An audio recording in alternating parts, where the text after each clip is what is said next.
చెప్పేవా చెవిలోన ఒక మాట, పువ్వులతో తుమ్మెద చెప్పే మాట.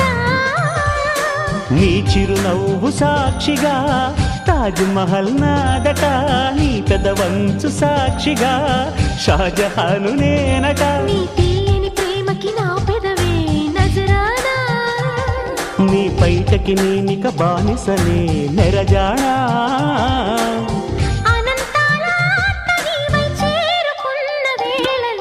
కోకలు కట్టిన కోయిలా కమ్మని కౌగిలియవే.